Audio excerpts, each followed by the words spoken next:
preta. Oi, gente. Sinto-se em casa em mais um episódio do podcast Circuito e a Base. Sou Valdênia Menegon, professora, ativista do movimento negro e educadora popular, presidenta de honra do Instituto. Antes da gente iniciar a nossa conversa, eu queria fazer minha audiodescrição. Eu sou uma mulher negra, eu tenho cabelos bem crespos, estou usando ele hoje em coque abacaxi. Hoje eu não estou maquiada, só uso um batom vinho. Eu uso uma blusa branca, argolas em tons dourado, e atrás de mim tem uma estante com uma imagem de Oxum e livros.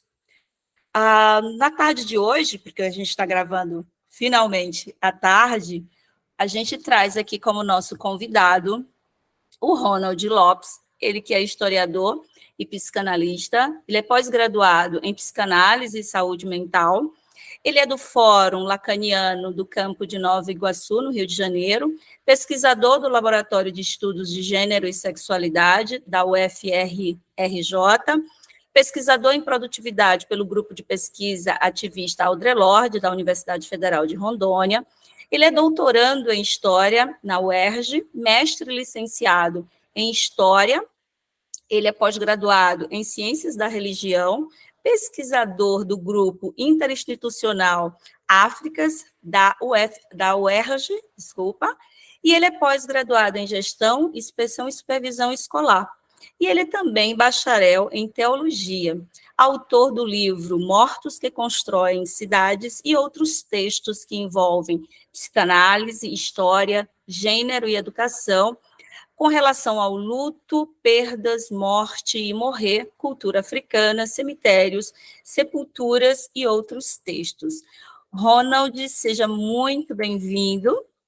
A gente queria que você fizesse a sua audiodescrição. Eu agradeço a equipe do Instituto Valdênia Menegon. Eu sou homem branco, eu uso óculos, estou com uma barba bem curta, estou com uma camisa vinho, estou com fundo desfocado, também sou calvo, e eu acredito que esse podcast que a gente está fazendo aqui vai ser bem importante para a gente discutir algumas questões, né? Eu agradeço o convite, viu, Val?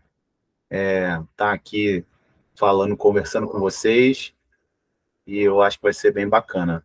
Então, Ronald, como a gente é bem próximo, assim, eu trouxe algumas questões que eu acho que são super interessantes para que as pessoas possam te conhecer tua pesquisa, né, conhecer o modo como você atua. Então, assim, eu queria que você falasse para as pessoas, né, que estão nos ouvindo, que estão nos assistindo, né, falasse um pouquinho sobre você, sobre quem é o Ronald Lopes, falar um pouquinho sobre a sua trajetória, o teu campo de pesquisa, falar um pouquinho do teu livro, né, para que a gente se aproxime mais, né? Afinal de contas, o podcast ele tem exatamente esse perfil, né, de ser uma sala em que a gente fique bastante à vontade, que a gente tenha essa conversa agradável. Então, se apresenta aí para a gente, Ronald Lopes. Obrigado, Val. Quem sou eu na fila do pão, né? Então, eu sou pai de uma menina de 9 anos, de um relacionamento interracial, chamada Ana Clara. Inclusive, acabei de deixar ela no colégio nesse momento. E decorrência disso também, que eu coloco sempre essa questão em primeiro lugar, né? Mas a minha trajetória foi uma trajetória, não digo tumultuada, mas talvez intensa para alguns, talvez normal para outros. Mas a questão é que eu já começo lá atrás, meio eufórico, né? Eu acho que eu nasci eufórico, viu, Valdênia? Porque já desde pequeno já fui diagnosticado com hiperatividade, receita de Ritalina. Na época não tinha ainda o impacto que tem hoje, as pesquisas que tem hoje, né? Mas era o que se tinha naquela ocasião, né, de inovação medicamentosa, né? Mas de lá para cá a gente vai distribuindo as energias no que pode, né? No que é possível. Então, a minha trajetória, não só pessoal, mas intelectual, foi atravessada aí por muitas tias, né? Eu tenho 12 tias, né? Todas mulheres, da parte da minha mãe. E elas ajudaram a criar a gente. Meus irmãos, somos 3 irmãos, né? Eu e mais 2. E eu tenho um irmão mais velho, 4 anos, eu tenho uma irmã mais nova, 1 ano. E a gente sempre foi bastante unido e também bastante contraditório, porque a gente brigava bastante, mas na hora de se apoiar, a gente estava ali junto, né? Então, teve uma adolescência bem conturbada também. Eu tive um acidente também, quando eu tinha 5 anos de idade, que acabou eu tendo uma isquemia cerebral, né? Por ter bebido remédio de nariz do meu pai. Escalei a estante e mamei o remédio de nariz todo. E isso fez com que eu entrasse em parada cardíaca 2 vezes e me resultou uma isquemia, que eu tive dificuldade de aprendizagem, dificuldade na articulação das palavras, né? Eu trocava as letras, não conseguia fazer uma articulação eficiente, né? Disatria, dislalia, e todas essas disfunções que se refere à fala, foi afetado, né? E aí, com exercícios mentais e, claro, tinha as intervenções medicamentosas, mas não foram muito profundas, mas foram mais trabalhos psíquicos, né, que foram feitos ali junto com a minha mãe, minhas tias, enfim, para sanar essa lesão, né? E uma vez sanada essa lesão, lá pelos 6 anos, fez com que eu lembrasse de tudo que eu tinha aprendido até então, né? Porque eu não tinha essa memória longa, né? Eu só tinha memória curta e breve, né? E eu lembrava das coisas muito brevemente, como um borrão, assim, de tudo, né? E o engraçado é que essa relação com a quase morte vai fazer um retorno quando eu tenho aí já engajado aí no Corpo de Bombeiros, anos mais tarde. Eu entro no Corpo de Bombeiros com 18 anos, né? E, e aí, quando eu, por volta dos 30 anos, acontece um outro acidente comigo, que eu sou soterrado, né? Por estar resgatando vítimas da tragédia, que foi considerado a maior catástrofe do Brasil e a 5ª maior do mundo, que é aqui da região serrana, em 2011, onde morreram 3 bombeiros. Eu fui soterrado com quebrei as costelas, tive entorses de joelho, tornozelo, traumatismo crânioencefálico, né, TCE. Inclusive, tive que fazer ser internado e os médicos me colocaram como induzido, né? Para poder ter uma recuperação, enfim. E aí, assim, esses retornos, né, da minha relação com os rituais e morte, né, eu fiquei muito traumatizado também, muito assustado, muito apavorado, porque os meus amigos que morreram, faleceram naquele dia, foram enterrados sem rituais fúnebres, né, militares, sem honrarias militares. Aquilo me impactou de tal maneira que na época, eu já estava fazendo o curso de História e resolvi estudar sobre cemitérios e rituais fúnebres, né? Tanto é que meu livro Mortos Constrói Cidades, eu considero como uma lápide, uma homenagem a esses 3 bombeiros que morreram durante a atuação deles para resgate das vítimas, né? E aí eu faço uma homenagem para eles na introdução do meu livro, né? que foi resultado de pesquisa de mestrado na Unirio, sobre cemitérios protestantes e católicos do século XIX no interior do estado do Rio de Janeiro, né?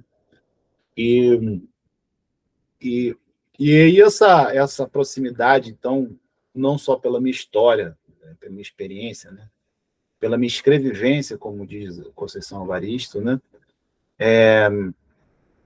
me fez ir para Angola, estudar um cemitério que eu tive uma atração e uma sedução, que é o cemitério de Moçambique, do bairro do Forte de Santa Rita, no sudoeste de Angola, fronteira com o deserto da Namíbia, né, o deserto mais antigo do mundo, né, ele veio antes do Saara.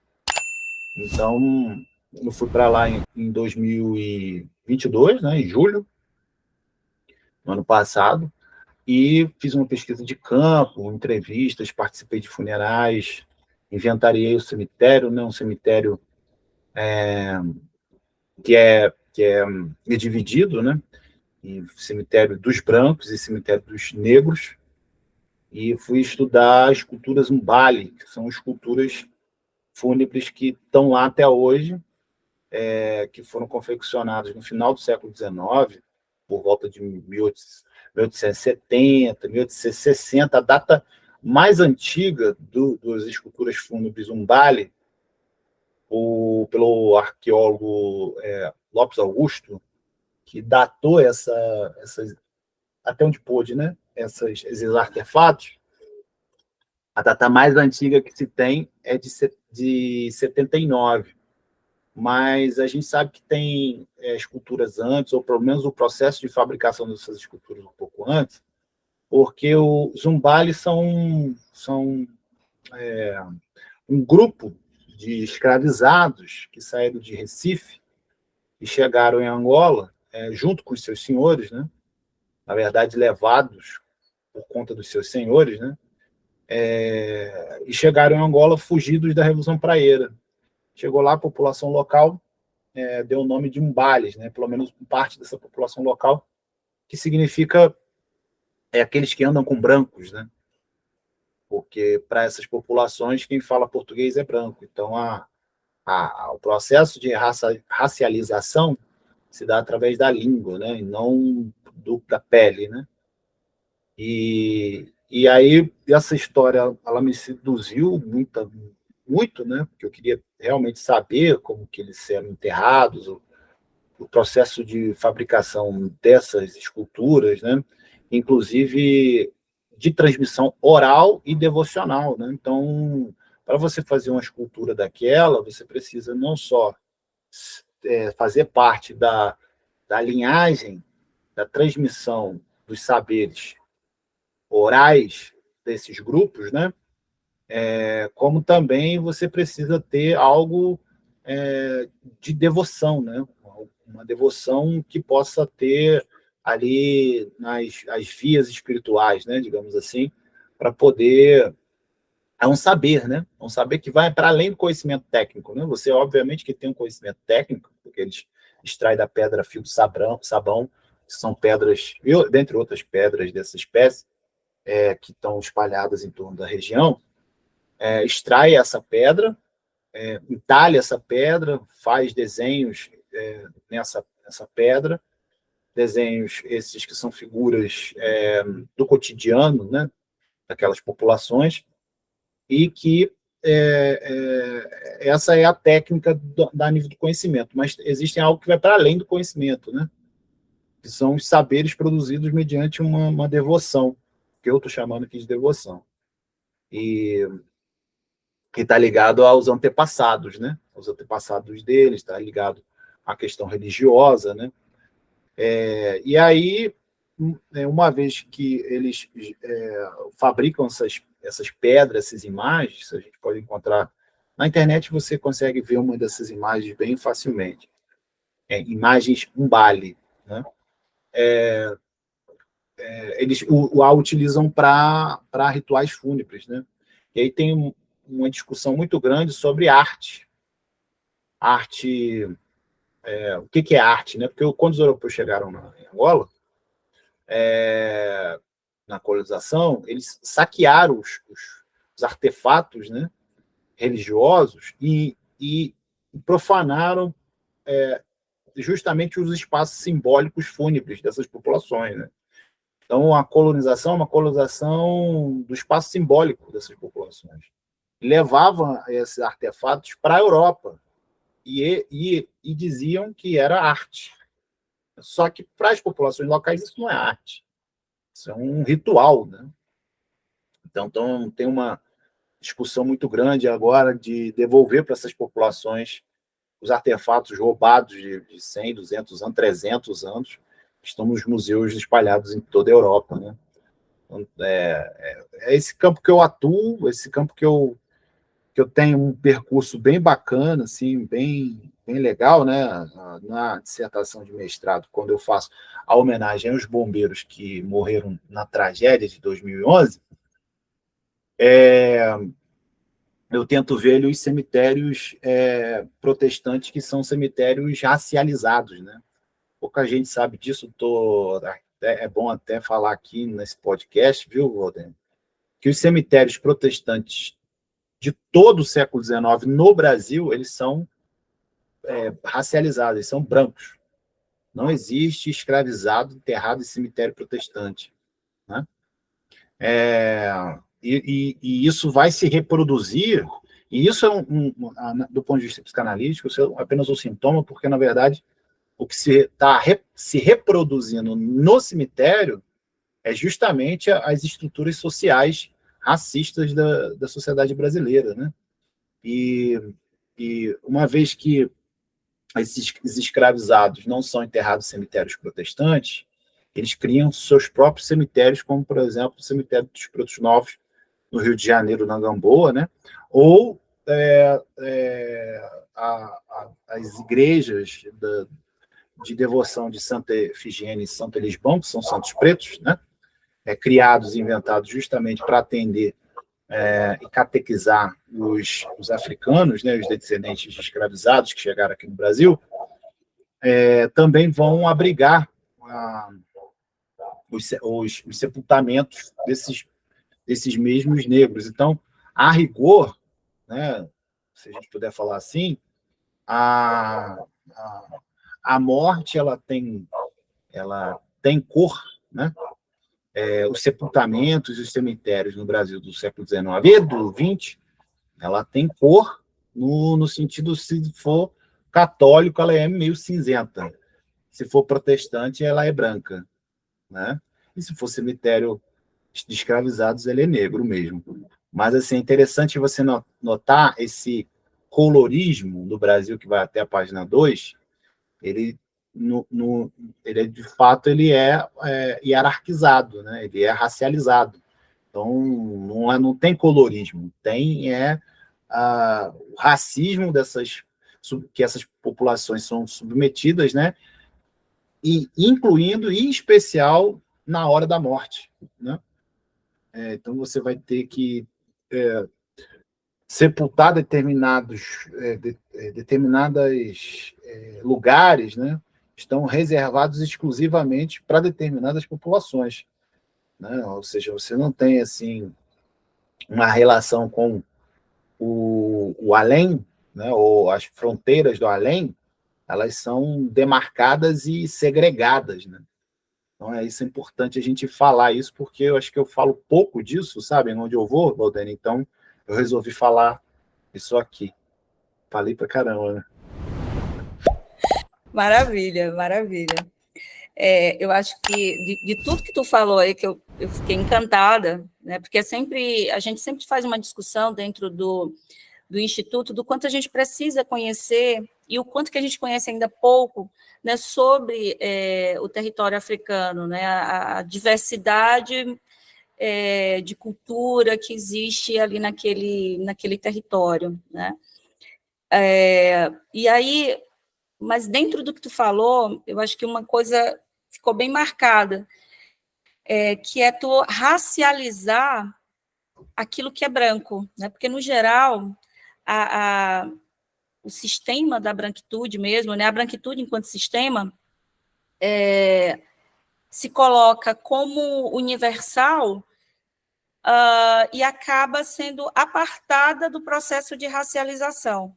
Quando tu afirma que um cemitério ele é racializado, né, ele é branco, né, se ele é protestante, né, e ele é branco, então tu vai colocar que existe, que a raça ela não é puramente destinada, né, por falta de uma palavra mais interessante nesse momento, mas ela não é ligada apenas a um grupo específico da sociedade, sabe? Então, do que tu falaste aí, eu acho que essa questão da gente trazer essa discussão para a racialização também da população branca é bastante interessante. Fora, né, obviamente, todo esse processo histórico que tu faz aí, tratando dessa tua pesquisa.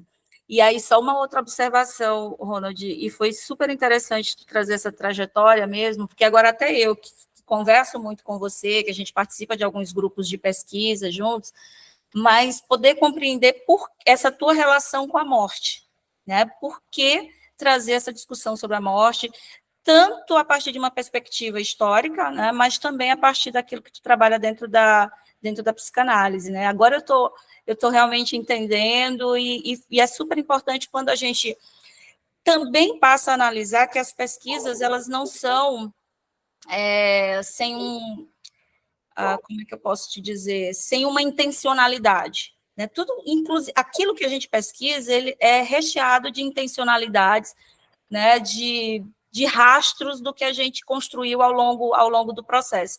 Então, particularmente para mim, foi muito importante essa introdução que tu fizeste para poder compreender por que o Ronald Lopes trabalha essa questão de cemitérios, de morte, né? E que bom que, de alguma forma, você pôde fazer essa homenagem para os seus amigos, né, que acabaram aí estando agora em outro plano, né, mas que você conseguiu trazer isso, né, na introdução do seu livro, né? Isso eu acho que é bem importante até para você mesmo. Você falando me lembrou várias coisas. Do ponto de vista psicanalítico, o Lacan, o psicanalista Jacques Lacan, né, francês, morreu em 81. E o Jacques Derrida, que é um outro autor famoso, enfim, ele presta uma homenagem no dia da morte do Lacan, fazendo um discurso de que os psicanalistas retornem para a polis. E nesse discurso, ele fala da necessidade dos psicanalistas em serem ativistas, que o psicanalista ele só pode se autorizar enquanto tal se estritamente na condição de ativista. O psicanalista ele é ativista, né? E aí ele faz toda uma digressão aí para trabalhar essa questão, né? Os psicanalistas retornem à polis, justamente porque, no meu caso aqui, enquanto psicanalista, a gente olha, por exemplo, o cemitério protestante, né, do século XIX e XX, é bom que se deixe aqui bem marcado, que esse processo histórico ele não é um passado distante, não é isso, ele está implicado no atual, né, no momento atual, quando, por exemplo, a gente teve uma pandemia, teve que ter aí todos os procedimentos para não fazer aglomeração durante rituais de sepultamento, né, para enterrar seus entes queridos, né? E aí o que acontece? Quando a gente fala que os cemitérios protestantes eles são de brancos, né, não são enterrados escravizados ali, a gente pode dizer que a pulsão de morte ela é racista, né? E o que seria pulsão de morte? Pulsão de morte ela é lá quando em termos bem a grosso modo, né, bem resumido, Freud quando ele estava estudando sobre a questão da pulsão e o princípio do prazer, né, que a gente tende a repetir tudo aquilo que dá prazer, a gente tende a fazer essa repetição, ele chega num determinado momento, que é justamente na Segunda Guerra Mundial, né? Começo um pouquinho antes da Segunda Guerra Mundial, porque o Freud morre em 39, um pouquinho antes da Segunda Guerra Mundial, ele vê, já tinha passado pela Primeira, e ele vê os traumas de guerra, né? Que ele estava atendendo soldados que tinham vindo da Primeira Guerra Mundial. E, ao contrário do que se pensava, esses soldados eles vinham para a clínica do Freud emudecidos, ou seja, eles não conseguiam falar sobre aquilo que passaram na guerra, ao contrário daquilo que ele pensaria que era para chegar e falar um monte de coisa por conta do trauma, né? E aí o Freud acaba desconfiando e elaborando um conceito a partir disso, a partir do que ele está vendo na clínica, sobre as pulsões, a teoria das pulsões, né? E ele dizia, olha, bom, então deve ter alguma coisa que emudece, que tende a fazer do ser humano o retorno ao estado inorgânico, né? Ou seja, há alguma coisa no ser humano que faz com que ele deseje a morte em alguma instância, em algum momento, né? E ele falou, bom, então se é assim, existe algo para além do princípio de prazer que faz com que qualquer ser humano tenha um impulso, né, em termos lacanianos, ou tenha uma tendência à destrutividade, né, à destruição, que é justamente a pulsão de morte, né? E aí, a pulsão de morte, ela depois o Lacan vai fazer uma elaboração melhor disso mais à frente, mas o que você pode ver da pulsão de morte não é só a agressividade. A agressividade, por exemplo, é uma manifestação da pulsão de morte. Claro que não é tão direta assim, mas você pode ter alguma coisa nesse sentido, nessa direção, né? Não só a pulsão de morte se manifesta na agressividade, mas também na violência. O que é a violência? A violência, o Lacan diz que é um dos nomes do real. Isso significa que a violência, ela não tem nome. E como é que é não ter nome? Eu não consigo colocar nome naquilo que eu faço. Então, por exemplo, no feminicídio, né? Quando o cara pega uma faca, vai lá e esfaqueia a mulher, né? Se você perguntar para ele, tá, mas o que você diz sobre isso? Ele vai dizer, não, porque ela me afrontou, ou porque ela está saindo com outros, ou porque ela... Ele vai dizer um monte de coisa, mas ele não vai conseguir dar nome a essa violência, né? Por quê? Porque justamente a violência é algo que não foi simbolizado. Quer dizer, ele não elaborou aquilo, ele não conversou, ele não falou sobre aquilo, né? Aquilo que desconfortava, aquilo que incomodava, aquilo que estava ele implicado, e não a mulher, porque, na verdade, do que se trata ali não é a mulher, é a representação feminina que esse cara tem sobre as mulheres, né? Então, quando eu trabalho a psicanálise, eu trabalho justamente em relação às representações, porque a psicanálise, eu falei isso até essa semana, a psicanálise, ela não explica nada, ela não tem nenhuma explicação para dar à sociedade. O que ela diz é a implicação do sujeito sobre a sociedade.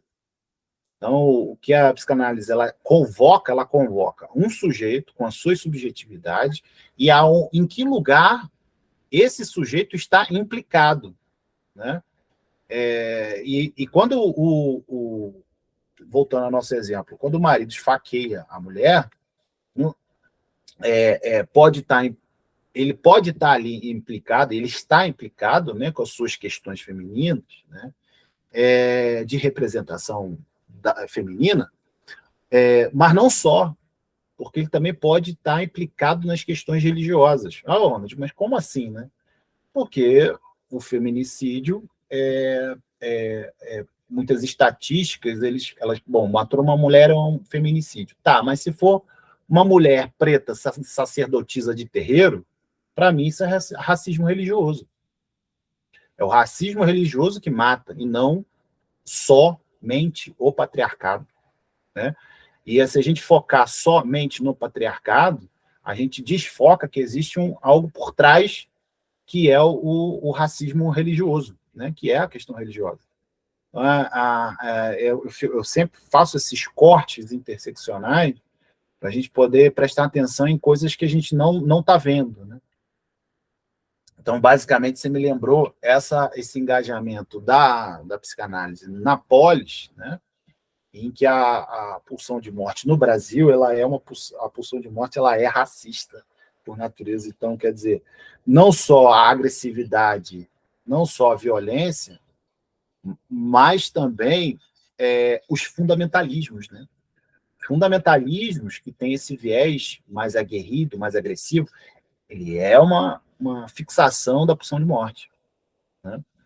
E uma pulsão de morte racista. Portanto, os fundamentalismos, seja de qualquer natureza for, viu, Valdene, é racismo. Muito bem.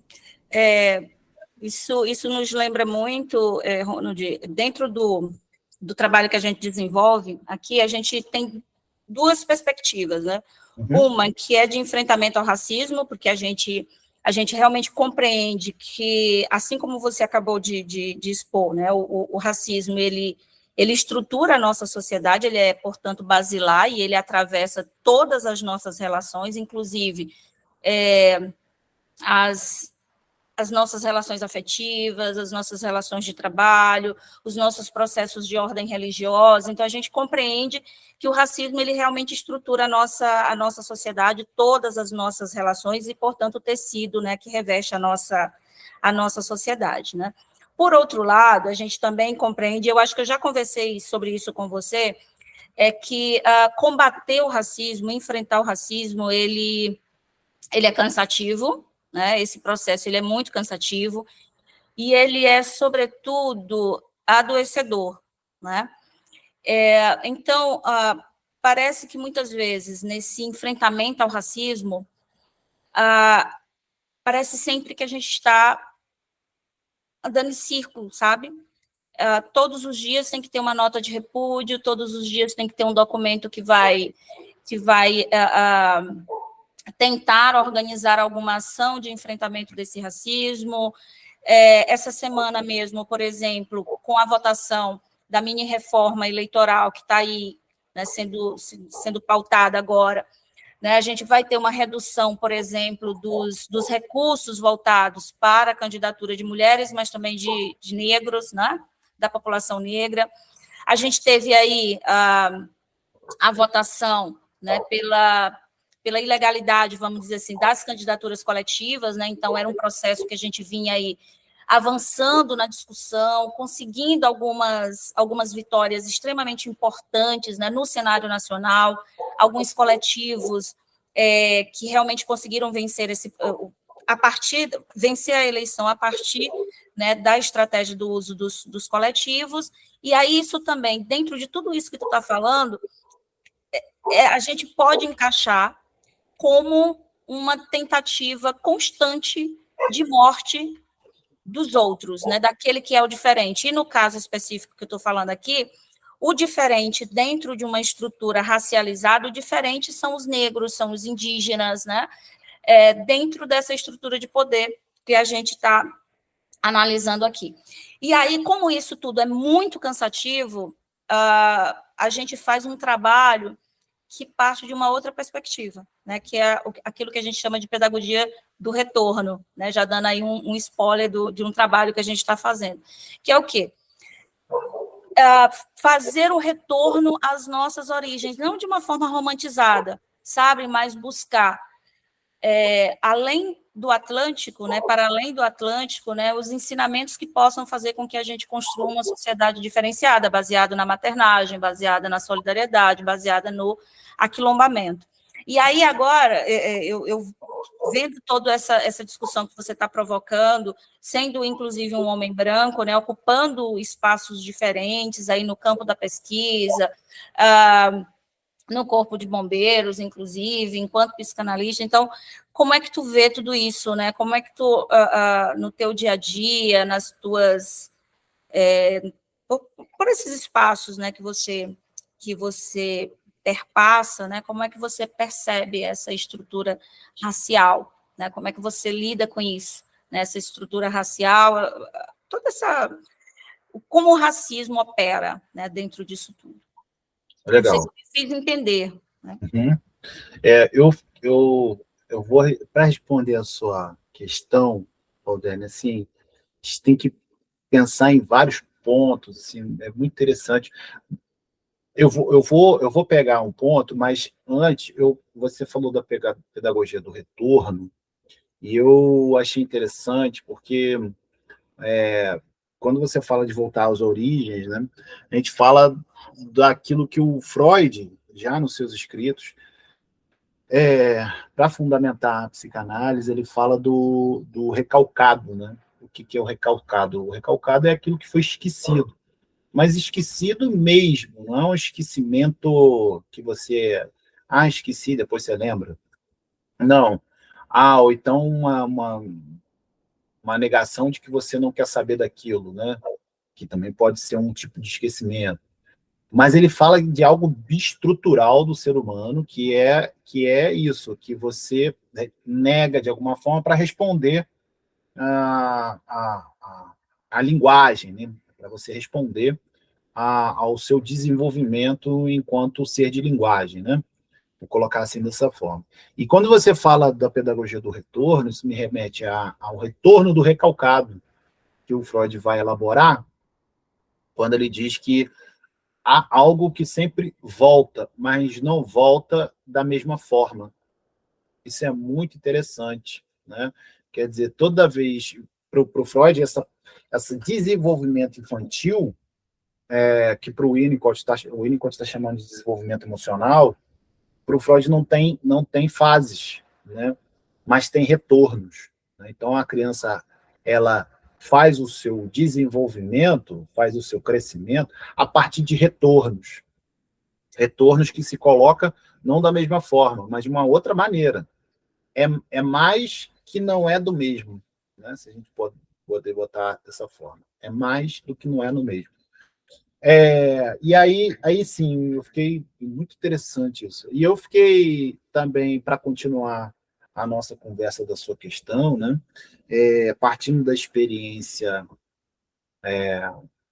do Corpo de Bombeiros enquanto socorros, né? São 23 anos aí já feitos, desde o dia 1º de agosto desse ano,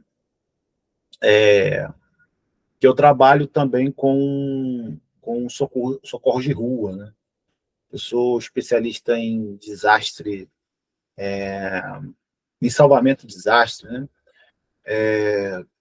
Que é a operações em salvamento em desastre, que é o COGE, né? COGE é um curso de operações em que você monta equipes dentro do Corpo de Bombeiros para atuar especificamente em desastres, né? Desastres, seja eles em estrutura colapsada, quando desaba um prédio, desastres esses que, quando chove muito, você tem deslizamentos, desmoronamentos, né? E desastres também em alagamentos, né? Enchente, inundação, né? Então, a gente é treinado durante aí 6 meses para fazer manobras que possam lidar com esse tipo de socorro, né? E aí, enfim, de lá para cá, desde o momento que eu fiz essa especialização, acabei atuando em vários socorros, né? No Musema, em Petrópolis, né? Os enchentes que tiveram em 2022, ano passado, em Campos, né? Ali no norte do estado, né? Que também Talva, né? Por ali, que ocorreu uma inundação muito grande também, em 2020, né? Em fevereiro de 2020. Então, foram algumas operações que eu atuei. E toda vez que eu atuo, obviamente que você não tem aquela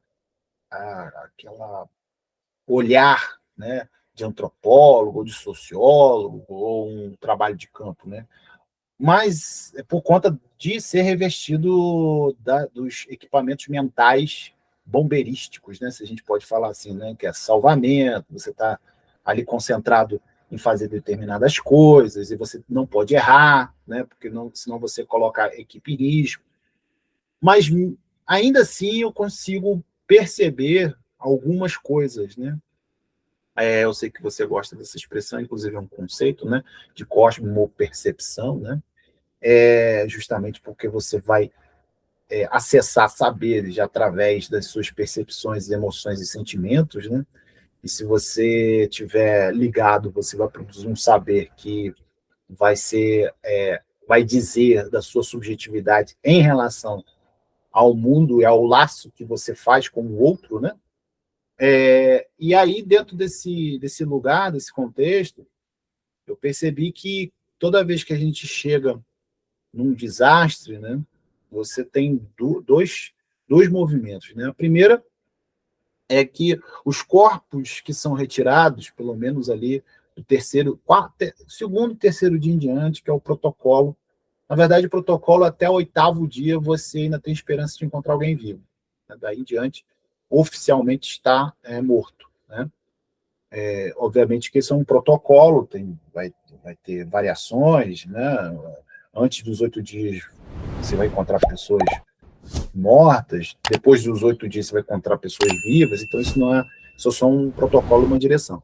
Mas toda vez que eu tiro esses corpos, sejam vivos ou sejam mortos, dentro dos escombros, dentro dos soterramentos, deslizamentos, etc., eu percebo que, em sua maioria, elas são negros, são jovens, adultos, né? Jovens e adultos, homens, né? E em quantidade, você percebe que eles são muito maiores do que, por exemplo, quando você vai num desastre em Angra dos Reis, que você tem uma família de brancos, mas em menor número, né?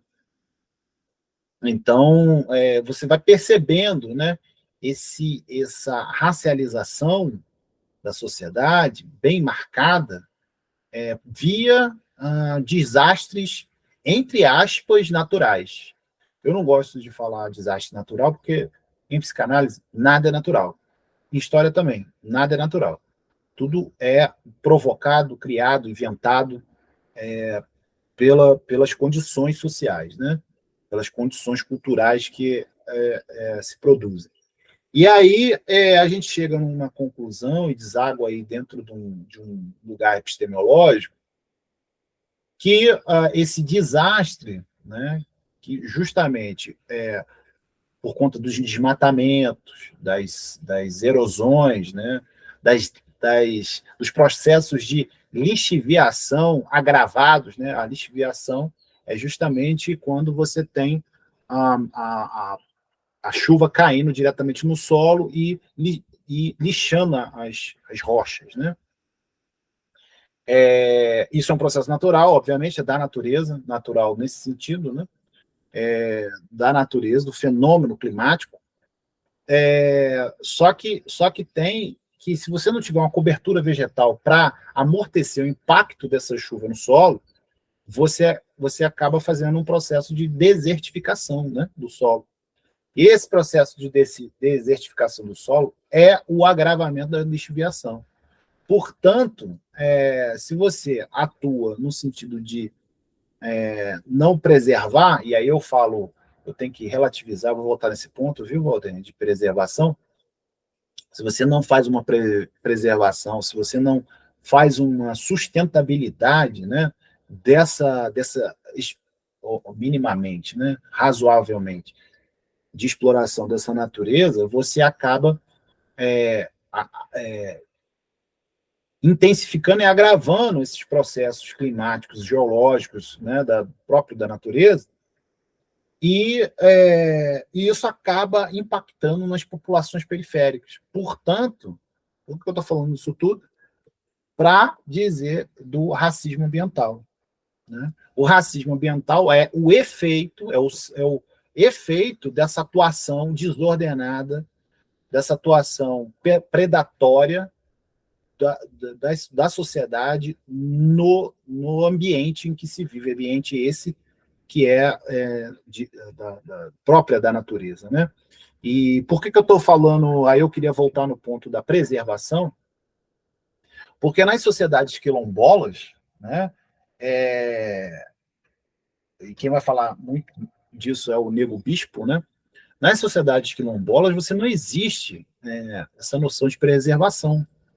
Preservação é um significante, em termos psicanalíticos, próprio do homem branco, né? Então, por quê? Porque o homem branco ele destrói e ele fica arranjando um jeito de preservar, né? Então o significante de preservação está diretamente ligada à representação de destruição, o que não acontece de maneira alguma nas populações quilombolas. Você não tem noção de ecologia, é o significante, né? A noção de ecologia, a noção de preservação, a noção de sustentabilidade. Isso tudo é discurso mercadológico, capitalista, discurso branquicista, né? O que se tem aí nas sociedades quilombolas? Se tem justamente a integração. Então não precisa de preservação, porque essas sociedades já estão integradas para o sustento das suas vidas, né? Quando você olha para o indígena e a árvore é uma coisa só. Então, se eles estão integrados e fundidos no ambiente, isso significa que não existe um significante de sustentabilidade nem um significante de preservação, né? As práticas culturais deles são integradas e fundidas naquilo que a gente historicamente chamou de natureza e tentou dominá-la e fazer predação dela, né? Acho que basicamente seria isso que eu queria dizer hoje aqui, viu, Valdir? Então, Ronald, eu achei super interessante você trazer as discussões, as provocações, né, que o Nego Bispo faz. É, sim, uma referência, né, porque é a coisa mesmo da integração, né, de vocês, da comunidade estar integrada à natureza, né? Então, a discussão que Nego Bispo faz, os conceitos, né, que ele constrói, né? Então, é riquíssimo para a gente, é algo que a gente tem se debruçado bastante aqui. A Kézia, inclusive, né, é uma das adeptas ferrenhas, vamos dizer assim, das discussões que Nego Bispo traz. E o que eu acho assim, mais importante de tudo o que ele representa é que ele foge de tudo aquilo que é do campo acadêmico, sabe? Não que não seja importante, que não seja relevante, mas ele traz para as discussões aquilo que o chamado homem e a mulher comum, né? O homem e a mulher da roça, né? A população da roça, traz de ensinamento para a gente e para a nossa própria existência, né? Essa vinculação nossa à natureza, né, que é extremamente necessária e que está ali no discurso dele o tempo todo, chamando a atenção, traz essa linguagem, né, dessa comunidade da roça. São ensinamentos assim que a gente precisa incorporar mesmo, sabe? E ele traz, sim, aquela lógica que a gente adota também, que é a da cosmopercepção, né? Ou pelo menos se aproxima disso que a gente chama de cosmopercepção, e não somente atrelar toda a nossa existência a uma cosmovisão, né? Que essa, sim, é uma perspectiva bem ocidental. E aí, partindo disso tudo, e sabendo, né, que você faz parte de um grupo de debate, né, que se chama Psicanálise, Cultura e Sociedade, né, onde as discussões elas são sempre muito intensas, inclusive eu participo de algumas, né, sou muito provocada ali naquele grupo. E aí, sabendo que toda essa discussão, né, é fomentada por profissionais, né, da psicanálise, e a título mesmo de provocação, eu queria que você falasse se é possível fazer uma psicanálise antirracista. Sim. Boa questão. Então, eu coordeno, junto com meu amigo Jairo Carioca, que você conhece, né? Esse grupo que você falou, grupo de pesquisa ativista Psicanálise, Sociedade e Cultura. Inclusive, tem o meu link lá no meu Instagram, no meu perfil do Instagram. Quem quiser participar, é só clicar lá na bio, né? Tem o link, você já cai direto no grupo. E ali tem discussões, tem materiais, tem cursos, né? Que a gente promove, cursos, inclusive, gratuitos. A gente não cobra absolutamente nada do que a gente faz ali, né? Por quê? Porque a gente é pesquisador dos laboratórios e dos grupos de pesquisas das universidades, então a gente emite certificado por elas, por exemplo, pela Universidade Federal Rural do Rio de Janeiro, quando a gente promove cursos lá, dentre outras atividades, né, transmissão continuada todo terceiro sábado do mês, projeto Cinema e Psicanálise uma vez por mês, enfim, tem várias atividades ali naquele grupo que a gente promove. Inclusive, a gente vai ter a quinta jornada de psicanálise, né, em novembro, dia 20 a 25 de novembro, em que a gente chamou várias pessoas de diferentes setores da sociedade, desde intelectuais até políticos, enfim, vários pesquisadores. E o que acontece? A gente vai estar até divulgando isso mais à frente, né? Vai ter certificado gratuito. É bom que se diga que vai ter as inscrições e é tudo gratuito, né? A gente tem do dia 20 a 25 de novembro e mais um dia, a gente sempre coloca assim, do dia 26. Vai ser bem bacana, né? Mas, respondendo a sua pergunta, Valdênio, é possível fazer uma psicanálise antirracista? Sim, não só é possível, como se não for antirracista, não é psicanálise, né? Por quê? Porque a gente entende que aquele que comparece na clínica comparece com a cultura. A cultura não é algo apartado do sujeito. A cultura não é algo que está fora do sujeito, onde ele deixa essa cultura do lado de fora na porta e entra o sujeito. Não existe isso. Outras questões, por exemplo, eu já ouvi muito psicanalista falando o seguinte: não, a cultura e o sujeito é uma dobradiça, né?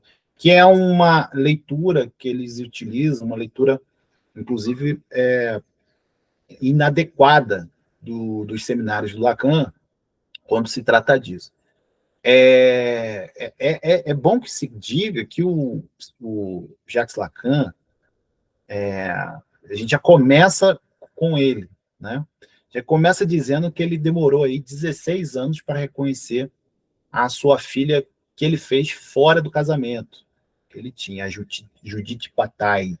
Judith Bataille é filha de Jacques Lacan e não recebeu o sobrenome Lacan, né? Só 16 anos depois, porque ela entrou na justiça e houve uma pressão do movimento feminista para que ele pudesse reconhecê-la enquanto tal, né? Então, a gente já começa dizendo que essas questões não só comparecem na história da psicanálise, como faz parte da clínica. Então, se você não está escutando isso, se você não está atento a essas questões, você vai acabar, enquanto psicanalista, reproduzindo esse sistema, né? Um outro ponto muito importante da história da psicanálise é quando os psicanalistas eles adotam um discurso de imparcialidade, ou pelo menos pseudo-imparcialidade, na época da ditadura militar, né? A gente sabe que os psicanalistas eles participaram do regime militar no Brasil, enquanto civis, né? Porque a ditadura no Brasil são duas, né? A gente tem que pontuar isso. A primeira com Getúlio Vargas, mais cívico do que militar, mas foi uma ditadura cívico-militar, e a segunda, de 64, uma ditadura mais militar do que civil, né? E os psicanalistas, inclusive, você tinha o episódio do Almícar Lobo, que é um psicanalista que endossava as torturas dos porões, né? na época da ditadura. Ele estava lá dizendo se o estado de saúde mental do torturado estava apto a ser mais torturado ou menos torturado, né? E a gente tem agora o último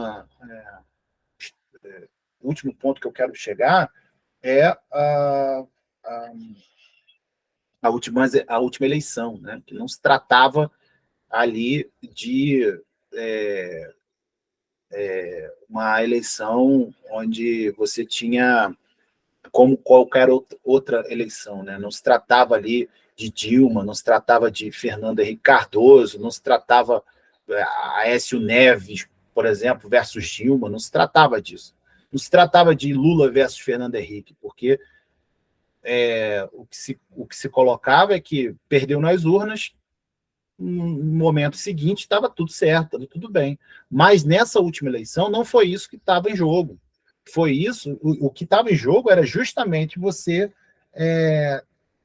uma eleição que era para a democracia ou não democrática. Era isso que estava em jogo nessa última eleição. E por que eu estou falando isso? Porque os institutos da sociedade psicanalistas, né, só se manifestaram porque houve uma pressão grande por exemplo, movimentos que, inclusive, encabeçado por mim, por Jário Carioca, que, inclusive, Jário, ele viralizou por conta disso, fizemos lives, etc., que não só a gente, mas outros movimentos, que pressionaram as instituições a se manifestarem a favor da democracia, né? Por conta, então, disso e de outras também, Valdem, a gente entende que a cultura e a clínica ela é política por excelência. Então, se o psicanalista, quando ele recebe alguém, ele está recebendo uma pessoa, não, ele não está recebendo uma pessoa.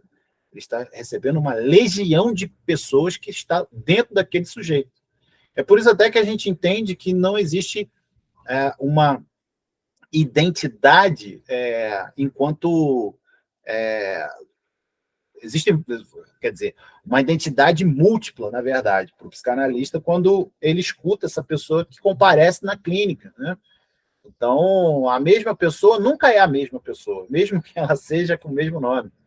Nunca é a mesma pessoa, porque ela chega com uma queixa, na outra ela chega com outra queixa, numa ela chega se sentindo de um jeito, na outra sessão ela chega se sentindo de outra forma, de outra maneira. Você, as questões de gênero, por exemplo, né, que a gente deve estar ali, como o Lacan dizia, né, a altura da subjetividade do seu tempo.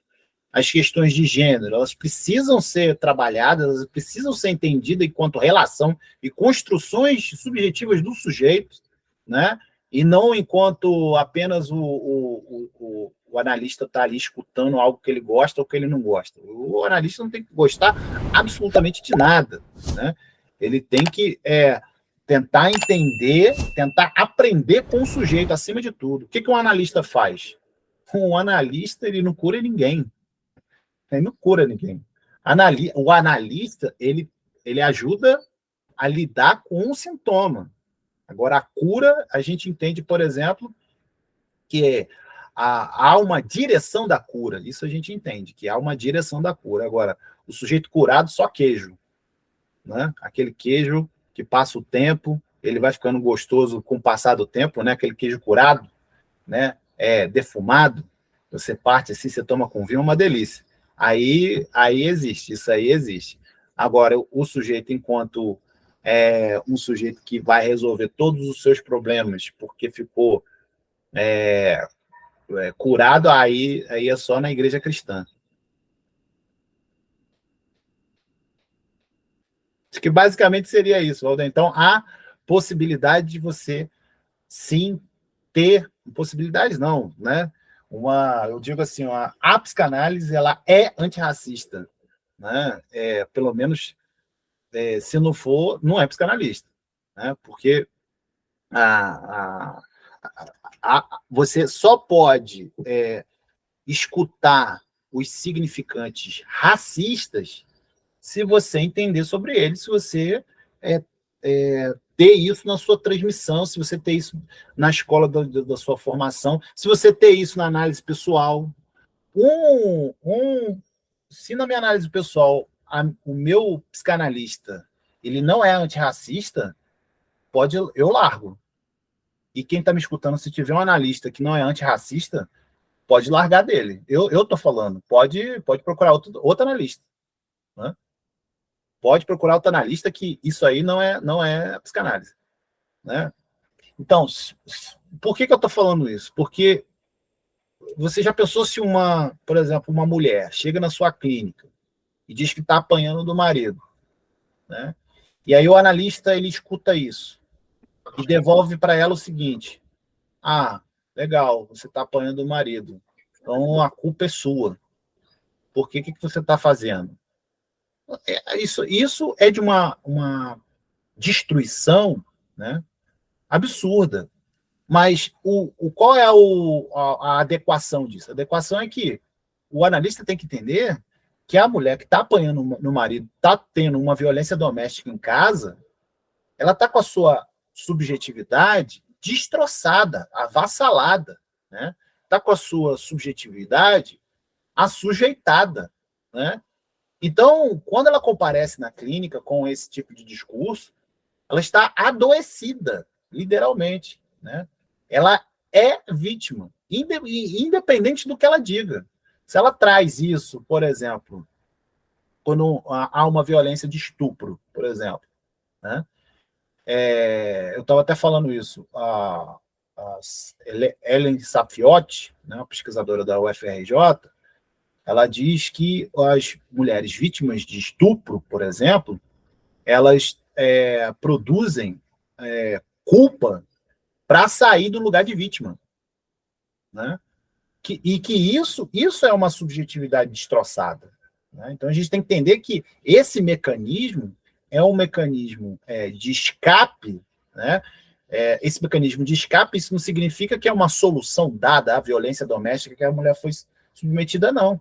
Isso é uma solução adoecida que ela teve que fazer para lidar com a violência, com essa violência doméstica. Então, se o analista não escutar isso, então, primeiro, ele não é psicanalista, e segundo, não é dessa psicanálise que se trata, e terceiro, essa mesma mulher pode procurar outro profissional, porque não vai rolar. Então, o que se coloca aí é justamente essa subjetividade destroçada que o analista tem que entender diante do discurso, né? Escutando algo do significante que aponte para isso, certo? Basicamente é isso que eu tenho para falar sobre psicanálise antirracista. Então, gente, a discussão maravilhosa. Queria agradecer muito, né, ao queridíssimo Ronald Lopes, né, por esses momentos aqui de enorme aprendizado.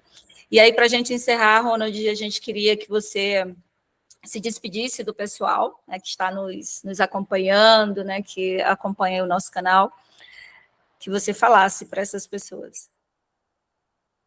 Eu que agradeço, Valdênia. É muito bom estar aqui, a Kézia aí no suporte do Instituto Valdênia Menegon. Espero que o pessoal curta bastante aí as nossas falas, vão também atrás das referências que a gente dá. Eu procurei enxugar um pouco mais, assim, para a gente não dar tanta referência que o pessoal vai poder estudar de alguma forma mais tranquilo, né?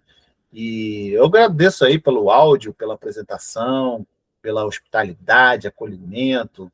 E a gente está lá no grupo Audre Lorde, da Universidade Federal de Rondônia, né?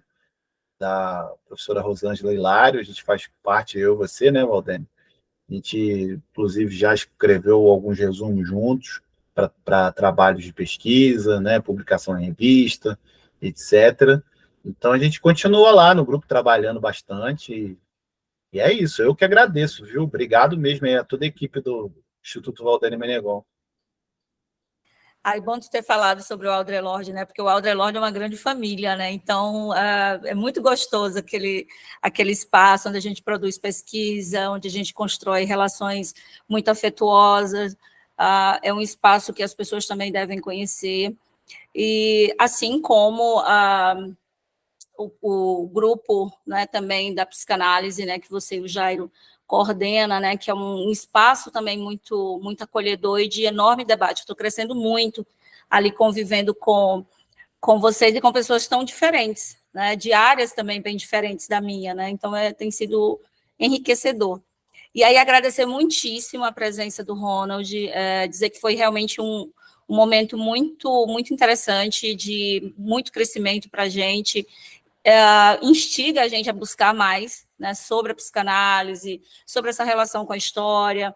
A gente tem uma espécie de retorno de memórias também, né, das nossas memórias, a partir de tudo isso que a gente discutiu aqui. Então, só assim, agradecer muito, Ronald, a tua participação. E aí dizer para o pessoal para acompanhar a gente, né, nas nossas redes, acompanha lá o nosso Instagram, né, @Instituto Valdênia Menegon.